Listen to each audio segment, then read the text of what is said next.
اعوذ باللہ من الشیطان اللعین الرجیم بسم اللہ الرحمن الرحیم رب اشرح لی صدری ویسر لی امری واحلل عقدۃ من لسانی یفقہوا قولی ان اللہ وملائکتہ یصلون علی النبی یا ایہا الذین آمنوا صلوا علیہ وسلموا تسلیما اللہم صل علی محمد وعلی محمد وعجل فرجہم۔ اللہ تعالیٰ قرآن مجید سورہ انعام کی آیت نمبر 11 میں فرماتا ہے قل سیروا فی الارض ثم انظروا کیف کان عاقبۃ المکذبین، کہو کہ تم گھومو پھرو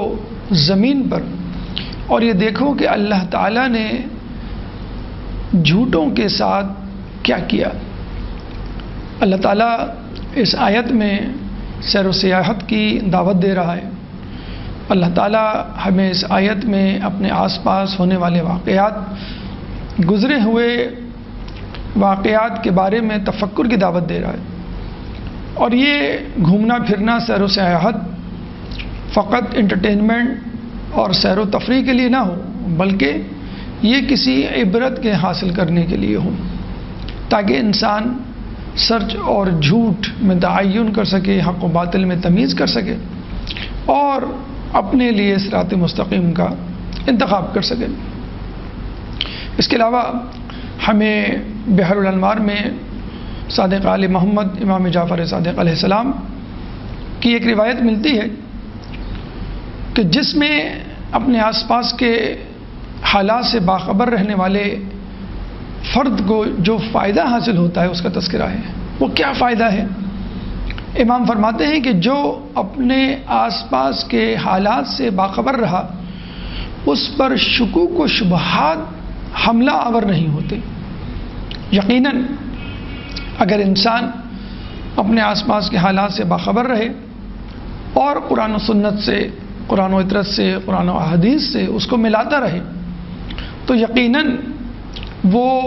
آس پاس کے ماحول، چاہے وہ کوئی چیز ہو، جو کوئی واقعہ ہو، کوئی عمل ہو، کوئی شخصیت ہو، اس سے متاثر نہیں ہوتا، کیونکہ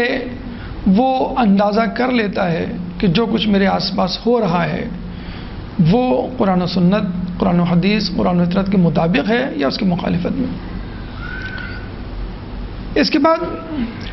ہم یہ دیکھتے ہیں کہ ہر انسان معرفت کی تلاش میں ہے، معرفت الہی، معرفت امام، معرفت قرآن، معرفت آخرت۔ تو اس کے لیے کیا طریقہ کار ہونا چاہیے کہ انسان معرفت بھرا علم حاصل کر سکے؟ تو امام علی کی روایت ہمیں بحار الانوار میں ملتی ہے کہ انسان کی معرفت کے لیے یہی کافی ہے کہ وہ زمانے سے واقف ہوتا ہے۔ یعنی جیسے ہم حدیث میں سنتے ہیں من عرف نفسہ فقد عرف ربہ، کہ جس نے اپنے آپ کو پہچان لیا اس نے اپنے رب کو پہچان لیا۔ اب اپنے آپ کو پہچاننے کا کیا طریقہ کار ہے یا رب کو پہچاننے کا کیا طریقہ کار ہے؟ اپنے زمانے کی معرفت حاصل کی جائے۔ جو انسان اپنے زمانے کی معرفت رکھتا ہے وہ اپنی معرفت بھی رکھتا ہے، کیونکہ وہ اپنے مقام کا تعین کر لیتا ہے آس پاس کے حالات میں۔ اس کے بعد اس کو اپنی معرفت کے بعد خدا کی معرفت بھی ہو جاتی ہے۔ کیا علامت ہوتی ہے ایسے شخص کی جو زمانے کی معرفت رکھتا ہے؟ امام علی غر الحکم میں فرماتے ہیں کہ جو شخص اپنے زمانے کی معرفت بہت زیادہ رکھتا ہے وہ زمانے کی نت نئی ایجادات سے تعجب نہیں کرتا۔ یعنی ہم دیکھتے ہیں کہ ایک جاہل آدمی، ایک بچہ، ایک اگنورنٹ شخص جب واقعات اور حادثات کا سامنا کرتا ہے تو وہ جذباتی ہو جاتا ہے، تعجب میں پڑ جاتا ہے، پریشان ہو جاتا ہے، اور پھر اس کا رد عمل حکمت پر مبنی نہیں ہوتا۔ لیکن ایک بزرگ دانشور، ایک باعلم معرفت رکھنے والا انسان جب نت نئی باتوں کو، فتنوں کو، نت نئی آزمائشوں کو، واقعات، حوادث کو دیکھتا ہے تو وہ پرسکون رہتا ہے، کیونکہ اس کو معلوم ہے کہ یہ واقعات آزمائش ہیں، یہ واقعات عذاب ہیں، یا یہ واقعات کسی شخص کے لیے کوئی پیغام ہے عبرت کا، یا کوئی الہی الہام ہے جو اس کو اس واقعے کے ذریعے دیا جا رہا ہے۔ تو آیت اور روایت کی روشنی میں ہم یہ سمجھتے ہیں کہ انسان کا اپنے آس پاس کے ماحول سے واقف ہونا از حد ضروری ہے۔ پھر ہم یہ بھی دیکھتے ہیں کہ روایتوں میں آیا ہے کہ امت مسلمہ ایک جسم واحد کی طرح ہے، کہ اگر جسم میں کہیں درد ہو تو اس کا احساس پورے جسم کا ہوتا ہے۔ چنانچہ دنیا میں جہاں بھی کسی مسلمان شخص گروہ پر حملہ ہو، نقصان پہنچایا جائے، اس کو پریشان کیا جائے، تو اس کا احساس پوری دنیا کرتی ہے۔ چنانچہ مسئلہ فلسطین ہو، مسئلہ کشمیر ہو، عراق اور افغانستان کی بات ہو، جہاں کہیں بھی مسلمانوں پر ظلم ہوگا، ایک مسلمان ہونے کے ناطے، ایک حساس دل رکھنے ہونے کے واسطے ہم پر یہ ضروری ہے کہ اس کے آثار ظاہر ہوں۔ یعنی مسلمان مکتبہ فکر سے تعلق رکھنے والے، خدا کو ماننے والے، قرآن پہ یقین رکھنے والے، اور ایک قبلے کی طرف منہ کر کے نماز پڑھنے والے لوگوں پر اگر کوئی پریشانی کا اور مصیبت کا وقت آئے تو ہر مسلمان کو اپنی جگہ پر، چاہے اس کا تعلق شرق سے ہو، غرب سے ہو، جنوب سے یا شمال سے، اس کو پریشان ہونا چاہیے، اور داد رسی کے لیے کچھ نہ کچھ، کم از کم جو چیز ہم کر سکتے ہیں وہ دعا۔ آج جس موضوع کا انتخاب کیا گیا ہے وہ اس تناظر میں بہت زیادہ اہمیت رکھتا ہے۔ یہ موضوع ہمارے لیے عبرتیں رکھتا ہے۔ اس موضوع سے متعلق معلومات اور معرفت ہمیں اپنی معرفت اور خدا کی معرفت کی آگہی دیتے ہیں۔ یہ موضوع ہمیں شکوک و شبہات سے بچاتا ہے، اور یہ موضوع ہمیں پرسکون اطمینان کے ساتھ اس رد عمل کے اظہار کی دعوت دیتا ہے کہ جو قرآن اور اہل بیت کی تعلیمات کے عین مطابق ہے، اور وہ مسئلہ ہے مسئلہ بیت المقدس، مسئلہ فلسطین۔ اور یہ مسئلہ یوں بھی اہم ہے کہ پوری دنیا میں جتنے بھی مذاہب ہیں، ان میں جو مشہور ترین مذاہب ہیں، ان کا تعلق اس مسئلہ بیت المقدس سے ہے۔ یہود اپنے آپ کو بیت المقدس کا صحیح اور جائز وارث سمجھتے ہیں، ان کے پاس اس کے لیے دلائل، شواہد ہیں، تاریخی واقعات ہیں۔ اس کے بعد عیسائی بھی اپنے آپ کو اس کا والی و وارث گردانتے ہیں، اور پھر خود مسلمان بھی اپنے آپ کو اس کا حقدار سمجھتے ہیں۔ آئیے آج کی گفتگو میں ہم دلائل اور شواہد کے ساتھ اس بات کو ثابت کرتے ہیں کہ بیت المقدس پہ حق مسلمانوں کا ہے، نہ کہ یہود و نصارہ کا، یا کسی اور مذہب سے تعلق رکھنے والے یا سیکولر گروہ کا۔ سب سے پہلے مرحلے میں ہم گفتگو کریں گے یہودی نقطہ نگاہ کی، دوسرے مرحلے میں عیسائی نقطہ نگاہ، تیسرے مرحلے میں مسلمان نقطہ نگاہ، چوتھے مرحلے میں شیعہ نقطہ نگاہ، اور آخری مرحلے میں عالمی نقطہ نگاہ۔ یعنی بحیثیت مجموعی ایک غیر جانبدارانہ نظر ڈالی جائے تو اس موضوع کا، اس گفتگو کا، اس بحث کا نتیجہ کیا نکلتا ہے۔ یہودی نقطہ نگاہ سے اگر ہم بات کریں تو یہودی اپنے آپ کو اس کا جائز، حقیقی والی وارث سمجھتے ہیں۔ بیت المقدس پرانی عبرانی زبان میں بیت مقدس سے مربوط ہے، جو عربی میں آ کے بیت المقدس بن گیا۔ بیت المقدس دارالخلافہ ہے فلسطین کا، جس کی آبادی 80 لاکھ، خود دارالخلافہ بیت المقدس کی آبادی 2 لاکھ۔ ارض فلسطین کو سرزمین انبیاء بھی کہا جاتا ہے، یعنی انبیاء کی سرزمین، کہ 1,24,000 پیغمبر میں بیشتر پیغمبر اس وادی سے گزرے، پیدا ہوئے، یہاں پہ انہوں نے اپنا آخری وقت گزارا، بود و باش اختیار کیا، یا یہاں پہ لوگوں کو تبلیغ کی یا اصلاح کرنے کی کوشش کی۔ یہاں پر یقیناً یہ سوال ذہن میں آتا ہے کہ انبیاء کی سرزمین ہے تو کیا شیطانوں کی بھی سرزمین ہوگی؟ یقیناً آپ کو سن کے حیرت ہوگی کہ عرف میں شیطانوں کی سرزمین امریکہ کو کہا جاتا ہے۔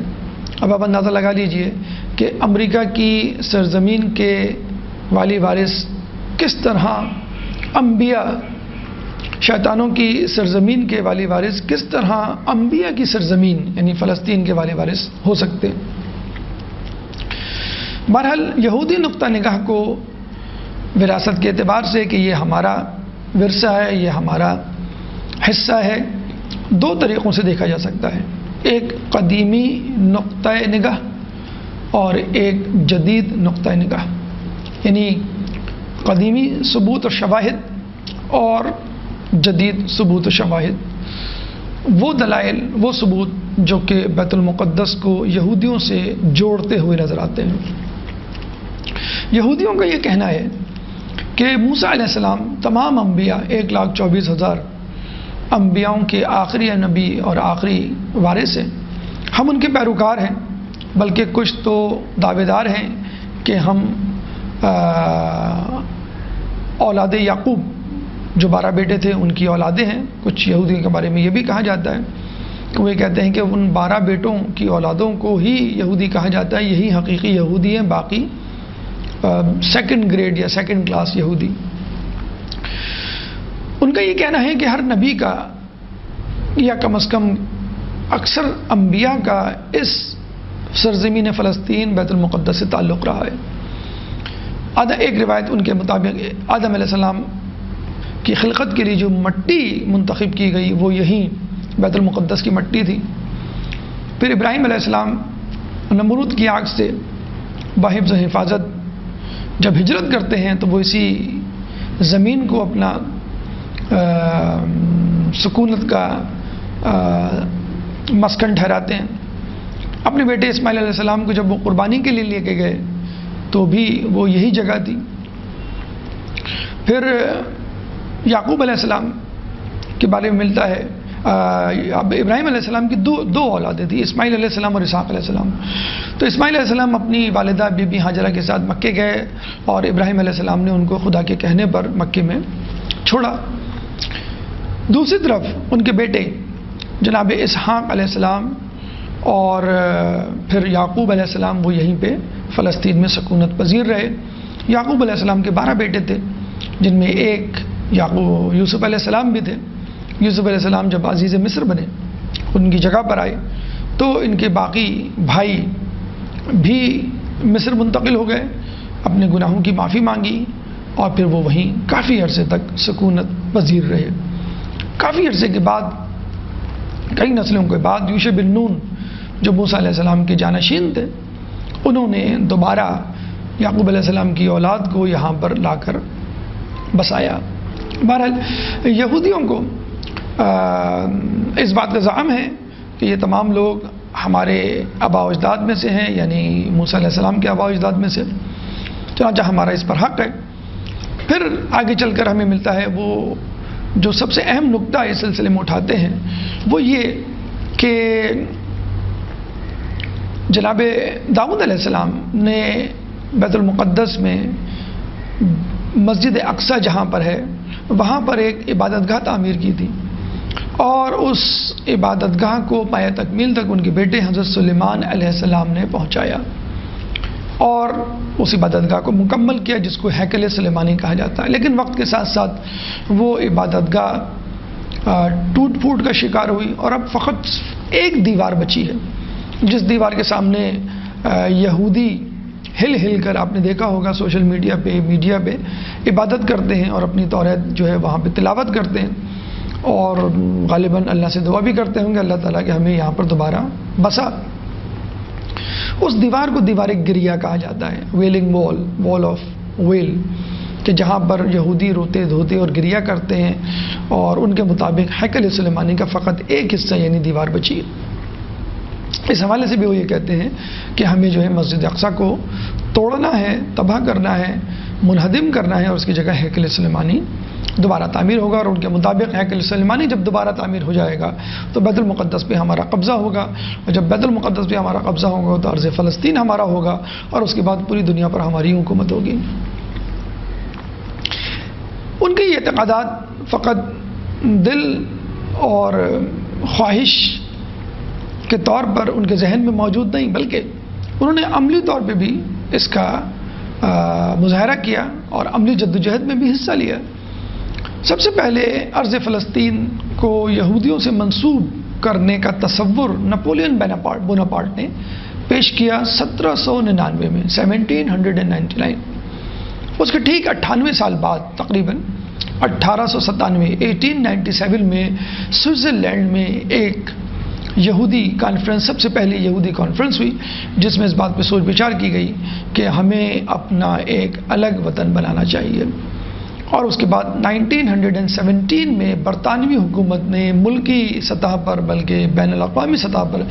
اس بات کا اظہار کیا اور تجویز پیش کی کہ یہودیوں کے لیے بہترین جگہ فلسطین ہے۔ بس لوگوں کی طرف سے انفرادی اور اجتماعی حوالے سے جب موٹیویشن، حوصلہ افزائی ہوئی یہودیوں کی، تو انہوں نے ارادہ کر لیا کہ اب ہمیں فلسطین ہجرت کرنا چاہیے۔ اور نہ جانے کیوں انہوں نے 1948 تک اس کا انتظار کیا۔ بین الاقوامی سطح پر ان کے لیے زمین ہموار ہو چکی تھی اور ان کی حمایت کافی زیادہ ہو چکی تھی۔ ایک مکتبہ فکر یہ بھی کہتا ہے کہ وہ انتظار کر رہے تھے کہ کب پاکستان وجود میں آئے، جو کہ 1947 میں وجود میں آیا۔ اور ان کا یہ کہنا تھا کہ جب پاکستان مذہب کی بنیاد پر وجود میں آ سکتا ہے تو اسرائیل مذہب کی بنیاد پر کیوں وجود میں نہیں آ سکتا۔ پاکستان بننے کے فوراً بعد 1948 میں ماس مائیگریشن ہوئی، دنیا بھر سے یہودی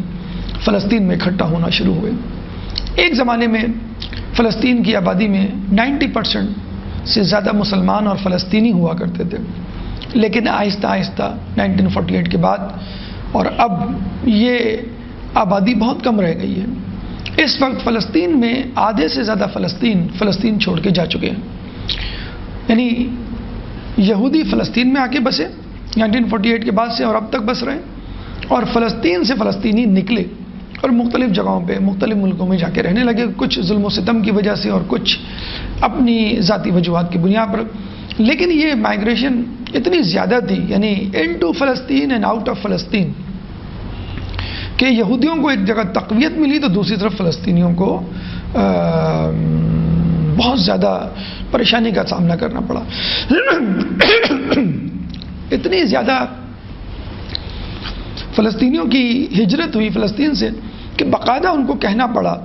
مختلف ممالک کی حکومتوں کو کہ فلسطینیوں کو امیگریشن نیشنلٹی نہ دی جائے، کیونکہ ان کا اصل وطن فلسطین ہے۔ بہرحال اس وقت موجودہ صورتحال یہ ہے کہ آدھے سے زیادہ فلسطین آبادی کے اعتبار سے فلسطین سے جا چکے ہیں اور رقبے کے اعتبار سے 90-95% حصہ فلسطینیوں کے ہاتھوں سے نکل چکا ہے۔ یہودیوں کی اگر بات کریں تو دنیا بھر میں 1.5 کروڑ یہودی میں سے 15 ملین یہودیوں میں سے آدھے یعنی 75 لاکھ یا 7.5 ملین یہودی جو ہے وہ فلسطین میں رہتے ہیں، اور آدھے یہودی دنیا بھر میں مختلف ممالک میں پھیلے ہوئے ہیں۔ ان کو بھی مزید یہاں پر لانے کی اور بسانے کی کوشش کی جا رہی ہے۔ اس وقت ڈیموگرافک فیکٹس آبادی کے اعتبار سے بالعموم اور خطے اور قبضے کے اعتبار سے بالخصوص یہودیوں کا اپر ہینڈ ہے فلسطین میں، اور فلسطین ایک مائنورٹی میں تبدیل ہو چکے ہیں۔ بہرحال قدیمی اعتبار سے اور جدید جدوجہد کے اعتبار سے یہودیوں کا یہ دعویٰ ہے کہ یہ فلسطین ہمارا ہے۔ آئیے اس بات کا جواب ہم قرآن و حدیث کے اعتبار سے تلاش کرنے کی کوشش کرتے ہیں کہ کیوں کر یہ خطہ یہودیوں سے تعلق نہیں رکھتا۔ پھر بعد میں ہم تذکرہ کریں گے کہ مسلمانوں کا خود اس سے کیا تعلق ہے۔ قرآن میں اللہ تعالیٰ سورہ مائدہ آیت نمبر 24 میں فرماتا ہے فَاذْهَبْ أَنْتَ وَرَبُّكَ فَقَاتِلَا إِنَّا هَاهُنَا قَاعِدُونَ۔ یہ وہ جملہ ہے کہ جو یہودیوں نے، بنی اسرائیل کے لوگوں نے موسیٰ علیہ السلام سے کہا۔ یہ اس زمانے کی بات ہے کہ جب موسیٰ علیہ السلام اپنے حواریوں کو مصر کہ بادشاہ فرعون کے ظلم و استبداد سے نکال کر بحفاظت دریا نیل کے درمیان سے فلسطین کے قریب جا کے پہنچے۔ اس سے پہلے وہ گلی گلی نگر نگر قریہ قریہ گھوم چکے تھے اور ایک ایسی جگہ کی تلاش میں تھے جہاں پر یہ مستقل طور پہ رہائش اختیار کر سکیں۔ چنانچہ ان لوگوں نے سفر کی پریشانیوں اور معاشی بدحالی کی وجہ سے موسیٰ علیہ السلام سے درخواست کی کہ آپ اپنے رب سے دعا کریں کہ اے میرے رب، ہم بنی اسرائیل کی قوم کو ایک مناسب جگہ اور ملک عطا فرما، وطن عطا فرما۔ جب موسیٰ علیہ السلام نے اللہ سے دعا کی تو اللہ تعالیٰ نے موسیٰ علیہ السلام کو وحی کی کہ اپنے لوگوں کو کہو کہ وہ ارض فلسطین کی طرف جائیں اور وہاں جا کر مکمل طور پہ مستقل طور پہ اپنا گھر بسائیں۔ جب یہ بات موسیٰ علیہ السلام نے اپنے لوگوں کو کہی، اپنی امت کو کہی، تو وہ پریشان ہو گئے اور یہ کہا کہ وہاں تو ایک بہت ہی زیادہ طاقتور جنگجو قوم، جن کے قد و قامت کے بارے میں بہت ساری لغو اور غلو پر مشتمل روایات بھی ہمیں ملتی ہیں۔ کچھ جگہوں پر ہے کہ وہ اتنے بلند قامت کے تھے کہ ان میں سے ایک شخص جو ہے وہ سمندر سے مچھلی پکڑتا اور سورج کے سامنے اس کو تاپتا، بھونتا اور پھر اس کو باربیکیو کی طرح کھاتا۔ تو یہ بہرحال لغویات ہیں، لیکن یہ بات اپنی طور پہ صحیح ہے کہ اس زمانے کی اگر بہادر ترین، طاقتور ترین کوئی قوم تھی تو وہ قوم عمالقہ تھی کہ جو فلسطین میں اس وقت رہائش پذیر تھی۔ اسی قوم کے لیے اللہ نے کہا کہ تم اس شہر میں، اس ملک میں داخل ہو، فلسطین میں، اس قوم کو کہ جو بہت ہی جنگجو تھی، ظالم تھی، کمزوروں پر ظلم کیا کرتی تھی، اس کو شکست دو، پھر اس کے بعد یہ جگہ تمہاری ہوگی۔ تو انہوں نے کہا کہ ہم اس جنگجو قوم سے مقابلہ نہیں کر سکتے۔ نہ صرف یہ کہ انکار کیا حکم ماننے سے خدا کا، بلکہ گستاخانہ طور پہ کہا کہ فَاذْهَبْ أَنْتَ وَرَبُّكَ، تم اور تمہارا رب جاؤ، فقاتلا، قتال کرو، جنگ کرو، اِنَّا هَاهُنَا قَاعِدُونَ، ہم تو بس یہیں پر بیٹھے ہوئے ہیں، یعنی ہم تماشائی کے طور پہ تالی بجانے کے لیے بیٹھے ہوئے ہیں، اور جب فتح ہو جائے تو پلیٹ میں حلوے کی طرح رکھ کر ہم کو یہ فلسطین پیش کر دیا جائے۔ تو ہم یہ کرتے ہیں، کہتے ہیں، اگر یہودیوں کا یہ دعویٰ ہے کہ اللہ تعالیٰ نے باقاعدہ ہمیں آفر کی تھی، ہمیں یہ پیشکش کی تھی کہ ارض فلسطین تمہارا ہے، یہاں کے بسو، تو پھر ہم ان سے پوچھتے ہیں کہ انہوں نے یہ پیشکش کیوں نہیں قبول کی۔ کہتے ہیں کہ جب انہوں نے یہ پیشکش قبول نہیں کی اور اس طرح گستاخانہ، دیکھیں فرشتوں نے بھی اللہ سے اختلاف کیا تھا آدم علیہ السلام کی خلافت کے حوالے سے کہ تو انسان کو کیوں پیدا کر رہا ہے، ہم ہیں تیری عبادت کے لیے کافی، لیکن اس میں ایک ادب تھا، ایک رسپیکٹ تھی، ایک احترام تھا۔ لیکن شیطان ملعون نے باقاعدہ طور پہ گستاخانہ انداز سے انکار کیا تھا کہ میں تو سجدہ کبھی نہیں کروں گا، کیونکہ آدم مجھ سے کمتر ہے، آدم مٹی سے بنا ہے، میں نور سے بنا ہوں۔ دونوں کے اختلاف میں فرق تھا، ایک جگہ احترام تھا، ایک جگہ گستاخی تھی۔ تو اللہ تعالیٰ نے احترام کرنے والوں کو معاف کر دیا، گستاخی کرنے والے کو کہا کہ تم شیطان مردود ابلیس ہو اور میرے دربار سے تم یہاں سے نکل جاؤ۔ اسی طرح ہم یہ سمجھتے ہیں کہ نہ صرف یہودیوں نے، بنی اسرائیل نے موسیٰ علیہ السلام کی بات، اللہ تعالیٰ کے فرمان کی نافرمانی کی، بلکہ گستاخی کی۔ انت و ربک، تم اور تمہارا رب جانے اور جائے اور جنگ کرے، ہم یہاں بیٹھے ہوئے ہیں۔ تو ہمارے حساب سے اللہ تعالیٰ کی دی ہوئی پیشکش، اللہ تعالیٰ کی دی ہوئی آفر، عہد و پیمان واپس لے لیا گیا، اور اس بات کا ثبوت صحرائے سینا میں ان کا بھٹکنا ہے جو قرآن میں بھی موجود ہے۔ اللہ تعالیٰ نے پھر یہ کہا کہ ہم ان لوگوں کو صحرا میں بھٹکنے کے لیے چھوڑ دیں گے، اور پھر کہتے ہیں کہ یہی لوگ جن لوگوں نے گستاخی کی اور جانے سے انکار کیا، وہ صحرائے سینا میں بھٹکتے رہے 40 سال تک، یعنی رات کو وہ سفر کرتے کیونکہ رات ٹھنڈی ہوتی ہے، صحرا میں دھوپ ہوتی ہے دوپہر کے وقت، دن کے وقت، تو رات میں وہ سفر کرتے، رات بھر سفر کرنے کے بعد جب طلوع فجر ہوتی تو پھر وہ ایک جگہ آ کے بیٹھ جاتے، پتہ چلتا کہ جہاں سے چلے تھے وہ وہیں آ گئے۔ 40 سال تک یہ کھیل تماشا، یہ اذیت، یہ پریشانی، یہ آزمائش، یہ آزمائش کیا عذاب اللہ تعالیٰ نے ان پہ ڈالا، لیکن وہ فلسطین میں جانے کے لیے تیار نہ ہوئے۔ وہ قوم مر گئی، مٹ گئی۔ اس کے بعد ان کی نسلیں آئیں جن کو یوشع بن نون نے اپنے ساتھ لے کر فلسطین میں بسایا۔ تو ہم یہ سمجھتے ہیں کہ جن لوگوں سے وعدہ کیا گیا تھا ان لوگوں نے انکار کر دیا، اور ان کے انکار کی وجہ سے وہ عہد و پیمان جو کسی ارض مقدس کے لیے فلسطینیوں بنی اسرائیل کے لیے تھا وہ بھی نل اینڈ وائڈ ہو گیا۔ دوسرا، اچھا، اس سے ملتی جلتی ایک بات جو کہ ہمارے مذہب میں بھی ملتی ہے، یزید کے لیے کچھ لوگ کہتے ہیں کہ یہ جنتی ہے کیونکہ اللہ کے رسول نے کہا تھا کہ جو جنگ قسطنطنیہ میں جائے گا، جہاد کرے گا، اس کو اللہ تعالیٰ جنت میں داخل کرے گا، اور چونکہ یزید نے قسطنطنیہ میں شرکت کی اس لیے ہمارے حساب سے جنتی ہے۔ تو اس کے لیے بھی ہمیں تاریخ کے اوراق پلٹانے پڑیں گے اور تفصیل میں جانا پڑے گا کہ جہاں ہمیں ملتا ہے کہ حاکم شام نے یزید کو کہا تھا کہ تم قسطنطنیہ جاؤ، لیکن اس نے قسطنطنیہ جانے سے انکار کر دیا تھا، اور یہ بھی ملتا ہے کہ وہ وہاں پہ درختوں کے سائے میں، باغ میں اپنے بیٹھا ہوا تھا اور انگور کھا رہا تھا، اور یہ شعر لکھ رہا تھا کہ میرے دوست پریشان ہیں، بھوک و پیاس میں مبتلا ہیں، دھوپ میں جنگ و جدل کر رہے ہیں، زخمی ہو رہے ہیں، اور یہاں پر میں آرام سے بستر لگائے پیڑوں کے سائے میں انگور سے لطف اندوز ہو رہا ہوں۔ اس کے بعد زبردستی یزید کو دوسرے لشکر میں بھیجا گیا۔ تو یقیناً اگر رسول کا کوئی وعدہ تھا کسی روایت کے مطابق، تو وہ ان لوگوں کے لیے تھا جو بردا و رغبت گئے اور پہلے لشکر میں گئے، نہ کہ ان لوگوں کے لیے جو مجبوری میں گئے اور زبردستی لے جائے گئے۔ پہلی بات یعنی یہود و نصارہ سے اگر عہد و پیمان کیا گیا تھا فلسطین کا، تو انہوں نے اس عہد و پیمان کو قبول نہیں کیا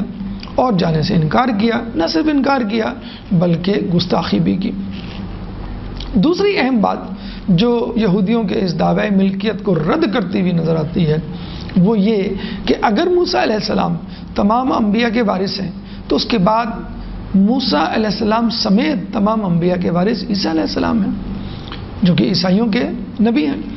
اس کے بعد عیسیٰ علیہ السلام کے بعد عیسیٰ علیہ السلام سمیت موسیٰ علیہ السلام سمیت تمام انبیاء کے وارث خود رسول اکرم صلی اللہ علیہ وآلہ وسلم ہیں۔ چنانچہ اب جتنے بھی مقدسات ہیں، چاہے وہ زمین ہو، چاہے وہ کوئی عمارت ہو، چاہے حکم ہو، اس کا تعلق رسول اللہ کے پیروکاروں سے ہونا چاہیے کہ جو رسول اللہ کی لائی ہوئی شریعت اور دین پر عمل پیرا ہیں۔ کیونکہ اللہ تعالیٰ خود قرآن میں فرماتا ہے ان الدین عند اللہ الاسلام، سورہ بقرہ آیت نمبر 19، اللہ تعالیٰ فرماتا ہے کہ دین تو فقط اللہ کے نزدیک اسلام ہی ہے۔ یعنی عیسائیت بھی دین ہے، یہودیت بھی دین ہے، ہندو مذہب بھی ایک دین ہے، سکھ مذہب بھی، جتنے بھی مذہب ہیں وہ دین ہوں گے، لیکن اللہ کے نزدیک صحیح دین فقط اسلام ہے۔ اگر دین یہودیت کا بھی مذہب تھا تو اب اس میں انحرافات شامل ہو چکے ہیں، اس میں لغویات شامل ہو چکی ہیں، ہوائے نفس پر مشتمل اصول و ضوابط شامل ہو چکے ہیں۔ عیسائیت اگر کبھی مذہب تھا تو ہوگا اللہ کے نزدیک معتبر، لیکن اب اس میں تبدیلیاں کی جا چکی ہیں، کتاب اصل حکم کو اور اصل دستور اور قانون کو کھو چکی ہے۔ چنانچہ اب آخری کتاب حتمی لاہ عمل دستور حیات قرآن شریف ہے، اور شریعت محمدی اب تمام شریعتوں پر حاوی ہے۔ اسی لیے اللہ تعالیٰ سورہ بقرہ آیت نمبر 102 میں فرماتا ہے وَلَا تَمُوتُنَّ إِلَّا وَأَنْتُمْ مُسْلِمُونَ، کہ تم کو موت نہ آئے سوائے اس کے کہ تم مسلمان مرو۔ یعنی اگر کوئی اتفاقاً یہودی پیدا ہو گیا ہے، عیسائی گھرانے میں پیدا ہو گیا ہے، ہندو مذہب میں پیدا ہو گیا ہے، یا کسی وجہ سے ماحول کے اثرات اس پر آ گئے ہیں اور وہ دین اسلام سے دور تھا، کم از کم مرتے وقت اس کو چاہیے کہ وہ اسلام قبول کر لے۔ یہ اس بات کی دلیل ہے کہ کچھ مسلمان ہوتے ہیں مرتد ہو کے خدا نخواستہ وہ ملحد ہو جاتے ہیں، عیسائی ہو جاتے ہیں، یہودی ہو جاتے ہیں۔ تو ہمارے یہاں شروعات کی اہمیت نہیں، ہمارے ہاں آخرت یا آخری انجام کی اہمیت ہے۔ تمام عمر عیسائیت میں گزار دے کوئی، تمام عمر یہودیت میں، الہات پرستی میں گزار دے، لیکن آخری عمر میں اگر وہ اسلام قبول کر لیتا ہے تو اللہ تعالیٰ اس کو معاف کر دے گا۔ بہترین مثال خود جناب حور علیہ السلام کی ہے کہ جو امام حسین علیہ السلام کے مقابلے میں تھے اور یزیدی کیمپ میں تھے، لیکن آخری دن اپنی عمر کے آخری چند گھنٹے فجر سے لے کے عصر تک وہ یزیدی کیمپ کو چھوڑ کر جناب امام حسین مظلوم کے ساتھ شامل ہو جاتے ہیں۔ تو اللہ کے نزدیک مذہب نہ یہودیت ہے، نہ عیسائیت ہے، نہ ہندو، نہ سکھ، نہ کوئی اور مذہب۔ اگر مذہب ہے تو ان الدین عند اللہ الاسلام۔ اگر کوئی یہ پوچھے کہ اسلام میں کون سا مکتب، کون سا گروہ، کون سا فرقہ، تو ہم کہیں گے وہ فرقہ کہ جس کے لیے اللہ تعالیٰ نے فرمایا تھا کہ وہ لوگ جو مکمل دین کو قبول کر رہے ہیں ان سے میں راضی ہوں گا۔ الیوم اکملت لکم دینکم واتممت علیکم نعمتی ورضیت لکم الاسلام دینا، کہ آج ہم نے تمہارے لیے دین کو اکمل کر دیا۔ مکمل نہیں، اکمل۔ اکمل یعنی مکمل سے بھی اکمل، کمپلیٹ، کہ اس میں مزید گنجائش ہی نہیں ہے۔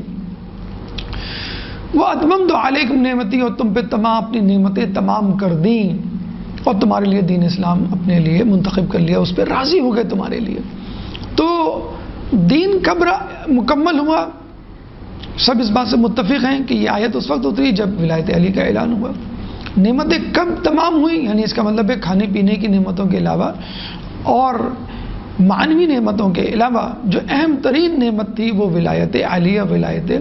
ائمہ تھی، جو غدیر قم کے اعلان کے وقت مکمل ہوئی، جس کا اعلان ہوا اور اللہ تعالیٰ مسلمانوں سے راضی ہو گیا، ان مسلمانوں سے راضی ہو گیا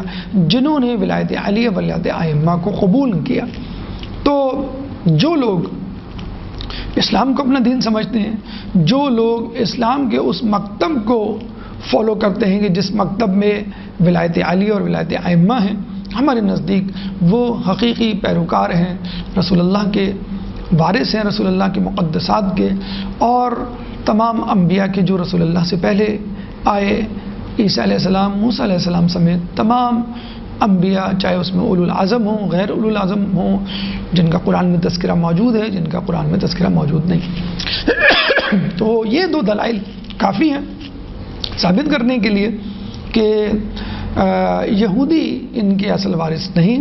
کیونکہ انہوں نے حکم عدولی کی، اللہ کی نافرمانی کی، موسیٰ علیہ السلام اور اللہ کی گستاخی کی، اور موسیٰ علیہ السلام سے بھی زیادہ برتر، بہتر، عیسیٰ علیہ السلام سے بھی زیادہ بہتر اور برتر اللہ کی تمام شریعتوں اور تمام مقدسات کے مالک والی وارث رسول اللہ، اور ان کے بعد ان کے جانشین، ان کے بعد وہ لوگ جو ان جانشینوں کی پیروی کرتے ہوئے نظر آتے ہیں، یعنی شیعان علی۔ اب آئیے ہماری گفتگو کے دوسرے مرحلے کی طرف، کہ جس میں ہم دیکھتے ہیں کہ خود عیسائیوں کا کیا نقطہ نگاہ ہے، یہودیوں کا نقطہ نگاہ، اور یہودیوں کے نقطہ نگاہ کا رد آپ کے سامنے پیش کیا گیا۔ دوسرے مرحلے کے حوالے سے ہم یہ کہیں گے کہ جس طرح یہودی کہتے ہیں کہ تمام انبیاء کے وارث موسیٰ علیہ السلام اور موسیٰ علیہ السلام کے وارث ہم، اسی طرح عیسائی بھی کہتے ہیں کہ تمام انبیاء کے وارث موسیٰ علیہ السلام، موسیٰ علیہ السلام کے وارث عیسیٰ علیہ السلام، اور ہم عیسیٰ علیہ السلام کے پیروکار ہیں۔ عیسیٰ علیہ السلام فلسطین میں پیدا ہوئے، عیسیٰ علیہ السلام کی والدہ ماجدہ مریم بنت عمران فلسطین میں پیدا ہوئیں، فلسطین کے شہر ناصرہ میں ان کا جائے پیدائش موجود ہے۔ دونوں یعنی ماں اور مقدس ماں، مقدس بیٹا اس شہر میں، اس ملک میں رہے۔ اور اس سے بھی زیادہ اہم بات عیسائیوں کے حوالے سے، جس طرح یہودیوں کے حوالے سے یہ بات مشہور ہے کہ ہیکل سلیمانی کی تعمیر کے بعد، مسجد اقصیٰ کی بربادی کے بعد پوری دنیا پہ ہمارا قبضہ ہوگا۔ عیسیٰ علیہ السلام کے پیروکار یہ کہتے ہیں کہ جب مسجد اقصیٰ تباہ ہوگی، ہیکل سلیمانی تعمیر ہوگا، تو عیسیٰ علیہ السلام ظہور کریں گے، اور عیسیٰ علیہ السلام کے آنے کے بعد عیسیٰ علیہ السلام کی پوری دنیا پہ حکومت ہوگی، اور ان کے پیروکار ہونے کے ناطے ہماری حکومت پوری دنیا پہ ہوگی، اور اس کا مرکز، اس کا محور، اس کا دارالخلافہ اور اس کا اوریجن یہی بیت المقدس ہوگا۔ لیکن پھر ہم یہی کہیں گے وہی بات جو ہم نے یہودیوں کے لیے کی، وہ بات ان کے لیے بھی کی جا سکتی ہے کہ تمام انبیاء کے وارث اگر عیسیٰ علیہ السلام ہیں تو خود عیسیٰ علیہ السلام کے وارث رسول اللہ اور ان کے ماننے والے اور ان کے جانشین۔ یہاں پہ ہم ایک اور بات ایڈ کرنا چاہیں گے کہ روایتوں کے مطابق جب عیسیٰ علیہ السلام آئیں گے تو وہ خود رسول اللہ کے آخری جانشین یعنی آخری محمد، خدا کی آخری حجت امام زمانہ علیہ السلام کی رہنمائی میں، ان کی تقلید میں دجال کو قتل کریں گے۔ ان کی امامت میں پہلے وہ نماز ادا کریں گے اور ان کے حکم پر دجال کو قتل کریں گے۔ یعنی خود عیسیٰ علیہ السلام کی حیثیت امام زمانہ علیہ السلام کے ظہور کے بعد ایک مقتدی، ایک معموم، ایک فالوور، ایک پیروکار کسی ہوگی، یقیناً وہ اور لوگوں سے افضل ترین ہوں گے، لیکن امام زمانہ علیہ السلام کے نزدیک ان کی حیثیت ان کے پیروکار، ان کے مقتدی اور ان کے معموم کسی ہوگی، امام مہدی ان کے امام ہوں گے۔ اور یہی وجہ ہے کہ ہمارے نزدیک جس طرح امام مہدی علیہ السلام عیسیٰ علیہ السلام سے افضل ہیں، یعنی ایک امام ایک نبی سے افضل ہے، اسی طرح ان سے پہلے تمام امام یعنی ہمارے تمام 12 کے 12 امام انبیاء سے افضل ہیں، جس کی بہترین اور آسان سی مثال امام مہدی علیہ السلام کا خود عیسیٰ علیہ السلام کے لیے امام ٹھہرنا ہے۔ یہودیوں کا نقطہ نگاہ، ان کا رد سنا آپ نے، عیسائیوں کا نقطہ نگاہ، ان کا رد سنا۔ اب مسلمانوں کا دعویٰ ملکیت، مسلمانوں کا تعلق اور مسلمانوں کی ملکیت اور وراثت کے حوالے سے بیت المقدس کی کہانی کیا کہتی ہے اس کا بھی تذکرہ ہم کرتے چلیں۔ سب سے پہلے تو ہم یہ کہیں گے کہ قبلہ اول قبلہ دوم کی جو بحث ہے اس میں تھوڑی سی تصحیح کی ضرورت ہے۔ دیکھا جائے تو قبلہ اول ہمیشہ سے مکہ ہی رہا ہے۔ کچھ عرصے کے لیے اللہ تعالیٰ نے یعنی شروعات اسلام میں بیت المقدس کو قبلہ قرار دیا اور پھر دوبارہ اسی پہلے قبلے پر واپس مسلمانوں کو پھیر دیا گیا کہ تم لوگ اب مکے کی طرف رخ کر کے نماز پڑھو۔ یعنی سب سے پہلا قبلہ مکہ تھا، قبلہ دویم بیت المقدس، پھر قبلہ سویم دوبارہ مکہ بن گیا۔ اس کا تذکرہ اللہ تعالیٰ نے سورہ آل عمران آیت نمبر 96 میں کیا ہے، ان اول بیت وضع للناس للذی ببکۃ، بے شک انسانوں کے لیے جو پہلا گھر بنایا گیا وہ مکہ ہے۔ اور جہاں تک یہ بات اگر مکہ سب سے پہلا قبلہ تھا تو پھر بیت المقدس کیوں قبلہ بنا، اس کا تذکرہ اللہ تعالیٰ سورہ بقرہ آیت نمبر 142 میں کرتا ہے کہ اللہ تعالیٰ کو یہ مقصود تھا کہ وہ مسلمانوں کی یعنی مسلمانوں کی، یہودیوں کی، نصارہ کی اور جو جو لوگ اسلام لائے ان کی آزمائش کریں۔ دیکھیں جب اللہ تعالیٰ نے بیت المقدس کو قبلہ قرار دیا تو ان لوگوں کی آزمائش ہو گئی کہ جو دلوں میں کعبے کا احترام کیا کرتے تھے بتوں کی وجہ سے، اور وہ محبت کیونکہ ان کے آباء و اجداد کعبے کو اپنی عبادت گاہ قرار دیتے تھے، وہ محبت ان کے دلوں میں تھی۔ جب کہا گیا میں بیت المقدس کی طرف رخ کر کے نماز پڑھنی ہے تو وہ لوگ چھٹ گئے کہ جو بتوں کی محبت میں خانہ کعبہ کی طرف رخ کر کے نماز پڑھتے تھے یا کم از کم کچھ نہ کچھ محبت، اس کی آمیزش یا شرک شامل تھا۔ اس کے بعد جب کہا گیا بیت المقدس سے منہ موڑ کر کعبے کی طرف اپنا رخ کر لو، تو وہ لوگ جن کا تعلق بیت المقدس سے تھا، جن کے دلوں میں محبت تھی بیت المقدس کی یعنی یہود و نصارہ، وہ بھپر گئے اور انہوں نے اسلام سے کنارہ کشی اختیار کی یا منافقت کے بھیس میں اسلام کے ساتھ چلتے رہے۔ یعنی اب یہ واضح ہو گیا کہ جو لوگ مسجد اقصیٰ یہود و نصارہ کے مذہب کی پیروی میں اس امید پر اس کی طرف رخ کر کے نماز پڑھتے تھے کبھی نہ کبھی ہمارے اس مذہب کو رسول صحیح قرار دیں گے یا رسول کے جانے کے بعد ہم اس مذہب پہ قبضہ کر لیں گے، وہ دین اسلام سے الگ ہو گئے یا منافقت کے بھیس میں مسلمانوں کے ساتھ رہنے لگے۔ بہرحال حقیقی حکم شریعت کو فالو کرنے والے وہی لوگ تھے کہ جنہوں نے پہلی مرتبہ بھی حکم الہی کے کہنے پر بیت المقدس کی طرف رخ کر کے نماز پڑھی، اور دوسری مرتبہ حکم الہی کے کہنے کے مطابق خانہ کعبہ کی طرف رخ کر کے نماز پڑھی۔ تو ہمارے نزدیک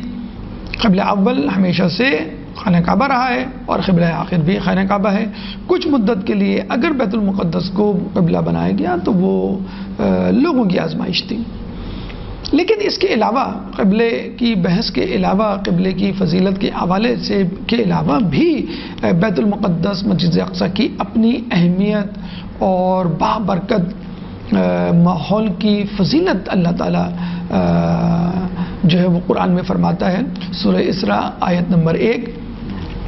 سبحان الذی اسری بعبدہ لیلا من المسجد الحرام الی المسجد الاقصی بارکنا حولہ لنریہ آیاتنا۔ پاک و پاکیزہ ہے وہ ذات جو لے گئی اپنے پیغمبر کو راتوں رات مسجد حرام سے مسجد اقصی،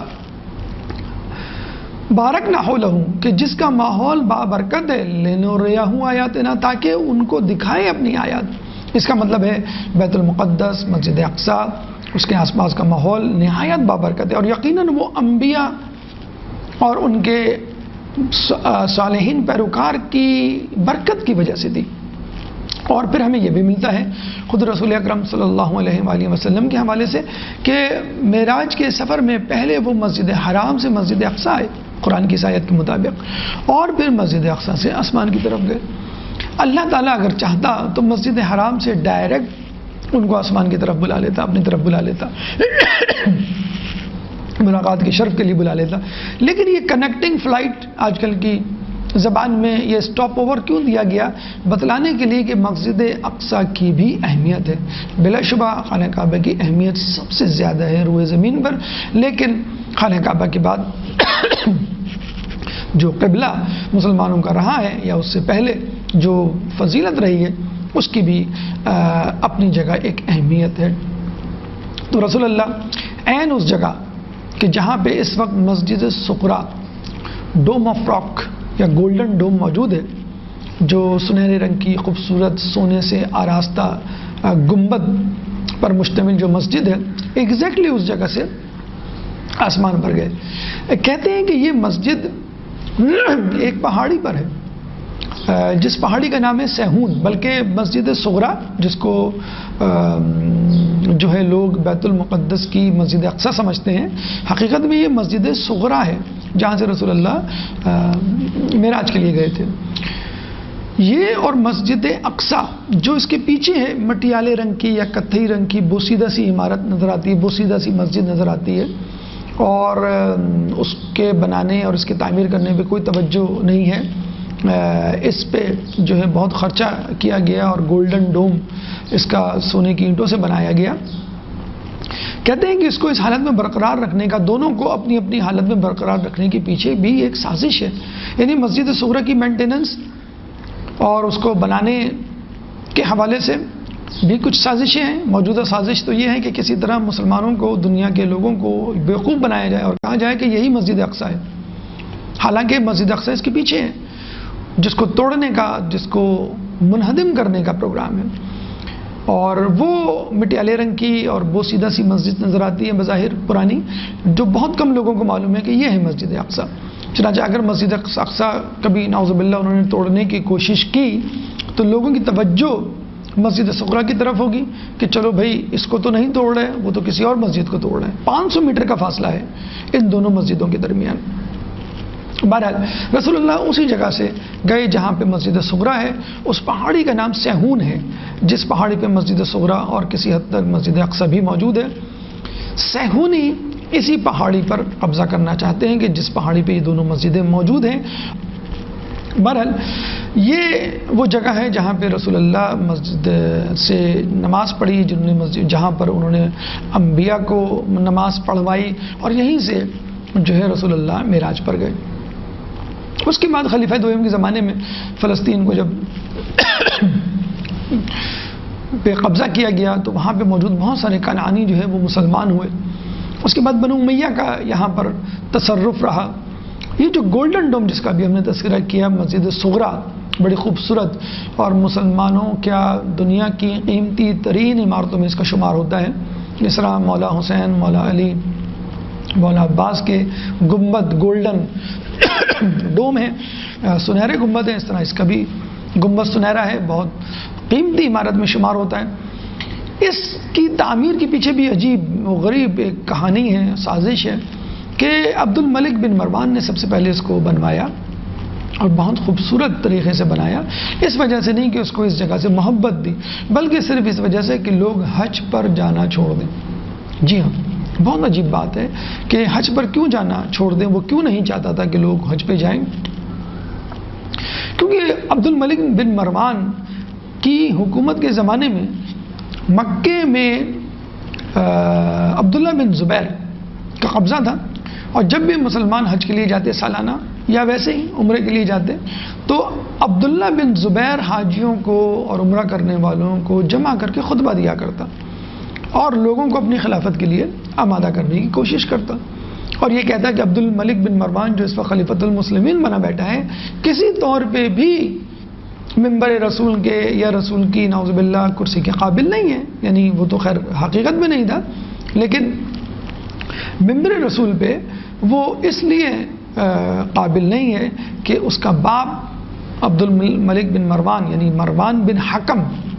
جو ہے وہ قابل ملامت تھا رسول کے نزدیک۔ مروان بن حکم اپنے باپ حکم بن العاص کے کندھے پہ بیٹھا ہوا تھا کہ جب رسول اللہ نے دونوں باپ بیٹوں کو مدینہ جلا وطن کیا تھا، بعد میں خلیفہ سویم کے زمانے میں وہ دوبارہ آ گئے اور رسول اللہ نے لعنت بھیجی تھی، اور لعنت بھیجنے کے بعد ان کو دربدر کیا تھا۔ یہی وہ بات رسول کا عمل اور رسول کا فعل، قول اور فعل دونوں عبداللہ بن زبیر یاد دلواتا لوگوں کو، اور لوگوں کو مجبور کرتا کہ عبد الملک بن مروان کی بیعت چھوڑ کر تم لوگ میری بیعت کرو۔ تو لوگ دھڑا دھڑ عبداللہ بن زبیر کی بیعت میں شامل ہو رہے تھے، اور عبد الملک بن مروان بن حکم بن العاص جو ہے رسول اللہ کو ابتر کا طعنہ دیا کرتا تھا، اس کی بیعت چھوڑ کے جا رہے تھے۔ تو عبد الملک بن مروان نے لوگوں کو حج پہ جانے سے روکا، اور یہ گولڈن ڈوم آف راک مسجد صغرا کی خوبصورت طریقے سے تعمیر کی کہ لوگوں کی توجہ وہاں سے ہٹا سکے۔ یہ بالکل وہی بےہودہ جنونی احمقانہ عمل ہے جو کسی زمانے میں ابرہہ نے کیا تھا، کہ اپنے ملک میں خوبصورت سا گرجا گھر بنایا تھا اور یہ کہا تھا کہ لوگ خانہ کعبہ کی بجائے اس کا جو ہے وہ طواف کریں اور اس کی زیارت کریں، اور اسی وجہ سے اس نے خانہ کعبہ پہ جب لوگوں نے نہ جانے سے انکار کر دیا اور بدستور جاتے رہے تو خانہ کعبہ کو ڈھانے کے لیے اس نے اقدام کیا۔ کتنا مشابہ ہیں عبد الملک بن مروان اور ابرہہ کا عمل، یعنی ان دونوں کا عمل ایک دوسرے کتنے قریب ہے۔ تو آپ اندازہ لگا لیجئے بنو امیہ بنو عباس کس طرح یہود و نصارہ کے اشارے پہ نہ صرف ناچتے تھے بلکہ اپنی حکمت عملی میں ان کی رائے، ان کی تجاویز، ان کے مشوروں کو مقدم کرتے تھے، اور ان کا چال چلن، رفتار، گفتار، سیرت و کردار یہود و نصارہ کے روز و شب جیسا تھا۔ بہرحال پھر ہم دیکھتے ہیں کہ عبد الملک بن مروان بنو امیہ کے بعد بنو عباس کے دور میں مسجد اقصی رہی، اور بیت المقدس جو ہے ہارون رشید کے زیر نگرانی مزید اس میں تعمیر و ترقی ہوئی۔ پھر اس کے بعد فاطمید حکومت کے زمانے میں کسی حد تک تشیعوں کا فروغ ہوا، لیکن بہت زیادہ فروغ نہ ہو سکا۔ اس کے بعد فاطمید حکومت نے اس میں قبضہ کیا۔ سلطان صلاح الدین ایوبی نے اس زمانے میں یہاں پر موجود عیسائیوں کو شکست دی، پہ در پہ حملے کر کے نیست و نابود کیا، ان کو نکالا اور خود قبضہ کیا۔ لیکن خود سلطان صلاح الدین ایوبی کے حوالے سے بھی ملتا ہے کہ شیعوں پہ بے تحاشا مظالم بھی ڈھائے، اور فاطمید حکومت کے زمانے میں بنائی جانے والی ایک دارالفتاء، دارالعلم جسے کہتے تھے، وہ عمارت تہس نہس کی، اور وہاں پہ موجود 2 لاکھ کتابوں کو نظر آتش کیا۔ اس دوران یعنی 1948 کے بعد سے یا اس سے پہلے سے مسلمانوں اور یہودیوں میں چپقلش اور جھڑپ جاری رہا کرتی تھی، جو پہلے تو کم تھی، یعنی 1948 سے پہلے، لیکن بعد میں بہت زیادہ شدت اختیار کر گئی تھی۔ اور پھر 1967 میں ان کی جنگ ہوئی عربوں کے ساتھ، اور اس جنگ کے نتیجے میں عربوں کو بدترین شکست ہوئی، اور اس کی وجہ خود عربوں میں عرب ریاستوں میں موجود دغا باز منافق اور باغی افراد تھے جنہوں نے غداری کی تھی خود اپنی اپنی حکومتوں سے اور مسلمانوں سے، اور فلسطین کی پیٹھ میں چھرا گھونپا تھا۔ اب بھی واضح طور پہ اسلامی ممالک میں تقریباً تمام ممالک جو ہے فلسطین کی پیٹھ میں چھرا گھونپ رہے ہیں اس خوشحالی اور سنہرے خوابوں کی بنیاد پر جو یہود و نصارہ ان کو دکھا رہے ہیں۔ اس حوالے سے یعنی 1948 کے بعد بہت ساری تنظیمیں وجود میں آئیں کہ جنہوں نے بیت المقدس کو واپس لینے کے لیے کوشش کی اور اپنا تسلط فلسطین پہ خصوصی طور پہ مکمل کرنے کے لیے نبردآزماں ہوئے یہودیوں سے۔ اس میں پہلی تنظیم کا نام جس کا آتا ہے وہ ہے الفتح، جو ایک زمانے میں نمائندہ تنظیم تھی مسلمانوں کی، اور اس کے بعد جو الیکشن ہوا کرتے تھے فلسطین میں ان کے عہدیداران آیا کرتے تھے۔ اب بھی حکومت میں الفتح کے کافی لوگ موجود ہیں، لیکن مسلح جد و جہد کے حوالے سے اب ان کی کارکردگی تقریباً صفر ہو چکی ہے۔ اس کی جگہ حماس نے لے لی ہے، اور حماس اس وقت ہر اول دستہ ہے،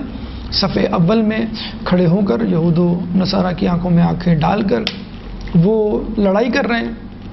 کسی زمانے میں تحریک جہاد مسلمین ہوا کرتی تھی، اس کا رول اتنا زیادہ نہیں تھا۔ خود صابرین موومنٹ شیعوں کی اس زمانے میں ایک زمانے میں رہی ہے، لیکن وہ اس کو بھی خاطر خواہ کامیابی نہیں ہوئی۔ تو بہرحال یہ ایک کرونالوجیکل ترتیب اور آرڈر تھا جس میں ہم دیکھتے ہیں انبیاء کے بعد خود رسول اللہ، پھر مسلمان حکمران اور مسلح سپہ سالار یا تنظیمیں بیت المقدس کے لیے کوشش کرتی رہی ہیں۔ اب آئیے ہماری گفتگو کے چوتھے مرحلے پر، یعنی شیعہ نقطۂ نگاہ بیت المقدس کے حوالے سے کیا ہے۔ ہم اس بات کا اعتراف کرتے ہیں کہ بیت المقدس میں شیعوں کی آبادی کبھی بھی نمایاں نہیں رہی ہے۔ فاطمیت حکومت کے زمانے میں یہاں پر دارالعلم، دارالافتاء اور لائبریری جیسی عمارات بنائی گئیں، اور شیعوں کی ہجرتیں یہاں پر ہوئیں، کسی حد تک ان کو تقویت ملی۔ لیکن سلطان صلاح الدین ایوبی کے حملے کے بعد ان لوگوں کو کمزور کیا گیا، تشدد کیا گیا، ظلم و ستم کیا گیا، لائبریری کتابوں کو آگ بھی لگائی گئی۔ صابرین نامی موومنٹ ہمیں ملتی ہے کسی زمانے میں، لیکن بہت زیادہ ان کا بھی رول نہیں رہا۔ یہ خود ایک بہت بڑی دلیل ہے ہمارے نزدیک کہ فلسطین میں شیعوں کی خاطر خواہ آبادی نہیں رہی، اور اس کی مسلح جدوجہد میں آبادی کے نہ ہونے کی وجہ سے کوئی سگنیفیکنٹ رول، اہم کردار وہ ادا نہ کر سکے۔ لیکن اس کے باوجود ہم دیکھتے ہیں کہ حماس ایران کی حکومت کی تعریف کرتی ہوئی نظر آتی ہے کہ اگر ایران نے ہماری مالی اور جسے کہتے ہیں جنگی امداد نہ کی ہوتی، بلکہ حوصلہ افزائی نہ کی ہوتی، تو ہم اسرائیل کو گھٹنے ٹیکنے پر مجبور نہ کرتے۔ بلکہ خود اسرائیل کے وزیر اعظم نیتن یاہو نے خود کہا ہے کہ اگر اسرائیل ابھی حالیہ جو جنگ ہوئی ہے ہفتے دو ہفتے، کہ اگر ایران اس جنگ میں نہ کودتا، اس جنگ میں کوئی کردار ادا نہ کرتا، تو ہم 2 ہفتے کے اندر فلسطین کو مکمل طور پہ اپنے قبضے میں کر لیتے۔ تو یہ ایران کی پس پردہ حمایت ہے، ایران کی پس پردہ مدد ہے، جس کی وجہ سے ہم سمجھتے ہیں کہ حماس جیسی تنظیم نے، جس کے بارے میں کہا جاتا ہے کہ کسی زمانے میں خود شیعوں پر انہوں نے ظلم کیے،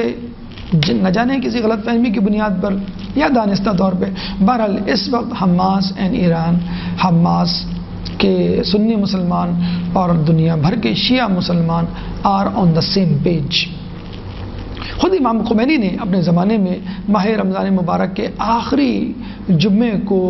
یوم القدس بنانے کا اعلان کیا، جو آج تک جوش و خروش سے اور بھرپور ایمانی قوت کے ساتھ منایا جاتا ہے۔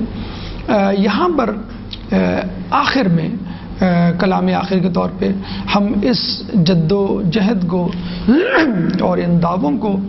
موڑیں گے عالمی نقطہ نگاہ سے، جو ہماری گفتگو کا 5واں مرحلہ ہے۔ 5ویں مرحلے میں عالمی نقطہ نگاہ، آپ نے یہودیوں کا نقطہ نگاہ سنا، آپ نے عیسائیوں کا نقطہ نگاہ سنا، آپ نے مسلمانوں کا نقطہ نگاہ سنا، اور آپ نے شیعوں کا نقطہ نگاہ سنا۔ 5ویں اور آخری مرحلے میں ہم عالمی نقطہ نگاہ کی جو ہے وہ بات کریں گے۔ عالمی نقطہ نگاہ یعنی ایک ایسا نقطہ نگاہ کہ جس میں یہود و نصارہ، مسلمان، شیعہ بلکہ ان تمام مذاہب سے ہٹ کر بھی لوگ اس میں حصے داری کر سکتے ہیں اور بیت المقدس ان کا کہلا سکتا ہے.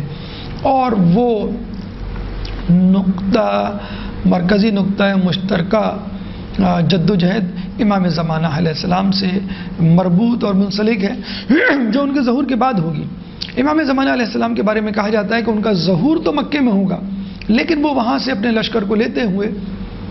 کوفہ جائیں گے. کوفے میں سفیانی جو امام زمانہ علیہ السلام کے ظہور سے 9 مہینے پہلے آ چکا ہوگا، مسلمانوں پہ ظلم و ستم کر رہا ہوگا، اپنے آپ کو حق اور لوگوں کو باطل قرار دے رہا ہوگا، لوگوں کو گاجر مولی کی طرح کاٹ رہا ہوگا، ظلم و ستم کر رہا ہوگا، اس کو قتل کریں گے. اور اس کے بعد بیت المقدس کی طرف اپنا سفر جاری رکھیں گے، جہاں پر ان کا آخری معرکہ یہودیوں کے ساتھ ہوگا. 100 سال پہلے تک یا 1948 سے پہلے تک کسی کے وہم و گمان میں بھی نہیں تھا کہ فلسطین یا بیت المقدس میں امام زمانہ آئیں گے اور یہودیوں سے لڑیں گے، کیونکہ 1948 سے پہلے وہاں پہ یہودی تقریباً نہیں تھے، 1% بھی نہیں تھے. تو لوگ بڑے حیران ہو کے اس حدیث پہ شک و شبے کا اظہار کرتے تھے کہ امام زمانہ کا کیا کام بیت المقدس میں، جبکہ روایتوں میں ہے کہ امام زمانہ یہودیوں سے نبرد آزما ہوں گے سفیانی کو قتل کرنے کے بعد. تو یہ وہی یہودی ہیں جو اس وقت موجود ہیں فلسطین میں، 50% of the population of total Jews, اور مزید یہودیوں کو دعوت دے رہے ہیں کہ بھئی آپ آئیں اور یہاں پر رہائش پذیر ہو. دیکھا جائے تو یہ تمام یہودی جو فلسطین میں جمع ہو رہے ہیں موت کو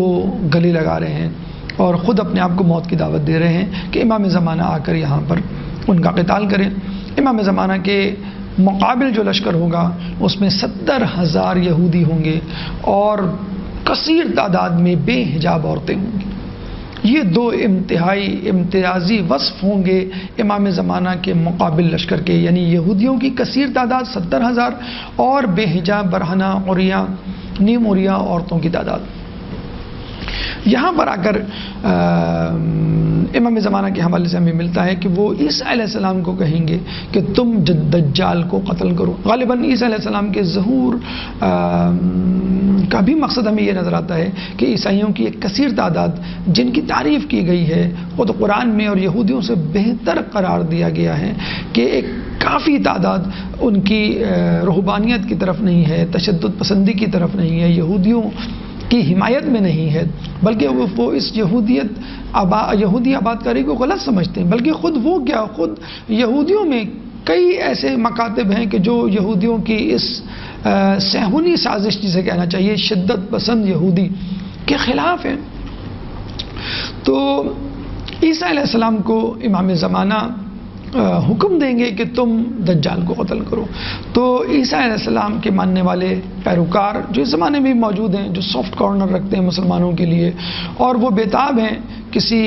نجات دہندہ کے جو ان کو حق بتائے کہ حق کیا ہے، کیونکہ ہم سمجھتے ہیں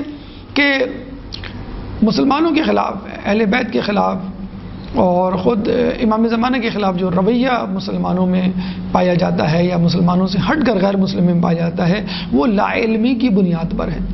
کہ وہ لا علم ہے کہ اصل حقیقت کیا ہے. جب امام زمانہ آئیں گے تو نہ صرف مسلمانوں کو